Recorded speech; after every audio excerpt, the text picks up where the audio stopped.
Praise the lord. ఈరోజు దేవుని వాగ్దానము, యెహోవాయే నీ ప్రాణమునకును నీ దీర్ఘాయుష్యుకును మూలమై ఉన్నాడు. కాబట్టి నీవును నీ సంతానమును బ్రతుకుచు నీ ప్రాణమునకు మూలమైన నీ దేవుడైన యెహోవాను ప్రేమించి ఆయన వాక్యమును విని ఆయనను హత్తుకొనున్నట్లును జీవమును కోరుకొనుడి. ద్వితీయోపదేశ కాండము 30వ అధ్యాయము 20వ వచనము.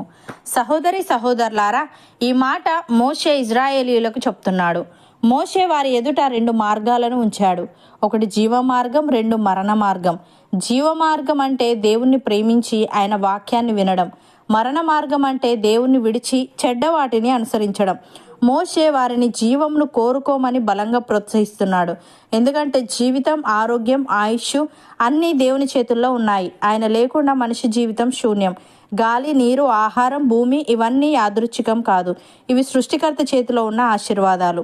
ఒక మొక్క వేలు లేకుండా ఎలా బ్రతకలేదో మనిషి కూడా దేవుడు లేకుండా బ్రతకలేడు.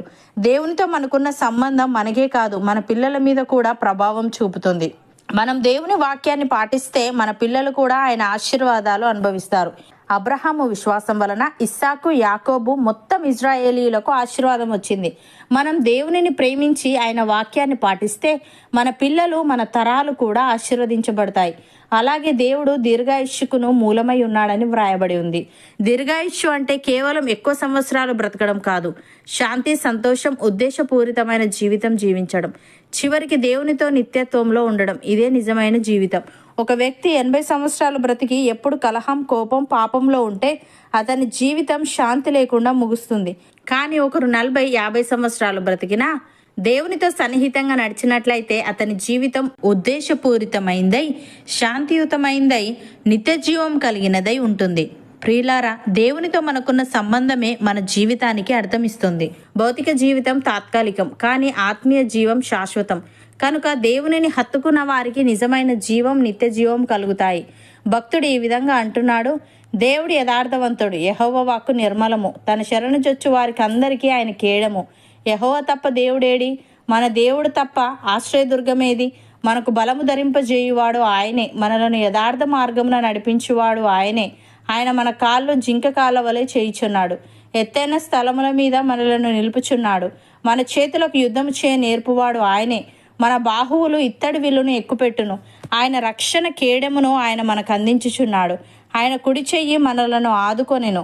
ఆయన సాత్వికము మనలను గొప్ప చేసెను అని.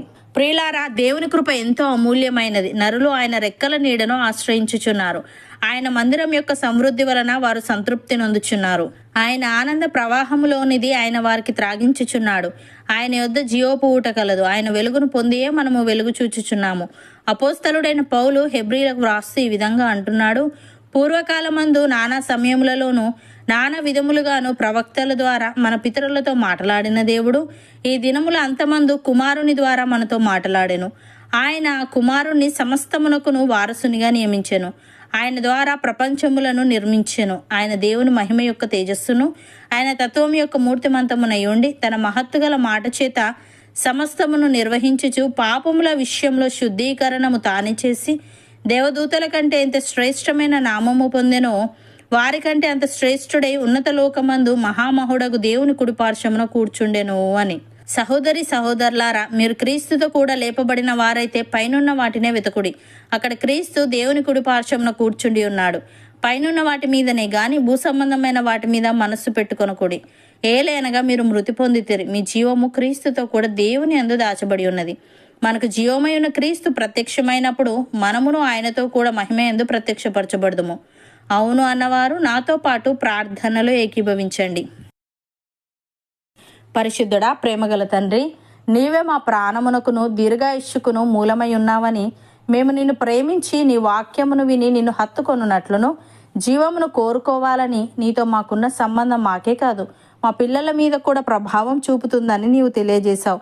తండ్రి, నీకు స్తుతులు. దేవా, మేము జీవమును కోరుకొని నీతో సన్నిహితంగా నడుస్తూ ఉద్దేశపూరితమైన, శాంతియుతమైన, నిత్య జీవం కలిగిన జీవితం జీవించుటకు సహాయము దయచేయమని పైనున్న వాటి మీదనే గాని భూ సంబంధమైన వాటి మీద మనస్సు పెట్టుకొనక మాకు జీవమై ఉన్న నీవు ప్రత్యక్షమైనప్పుడు మేమును నీతో కూడా మహిమయందు ప్రత్యక్షపరచబడుటకు కృపచూపమని నీ వెలుగును పొంది వెలుగు చూచే భాగ్యం మాలో ప్రతి ఒక్కరికి నీవే అనుగ్రహించమని యేసుక్రీస్తు నామమున ప్రార్థిస్తున్నాము తండ్రి. ఆమెన్.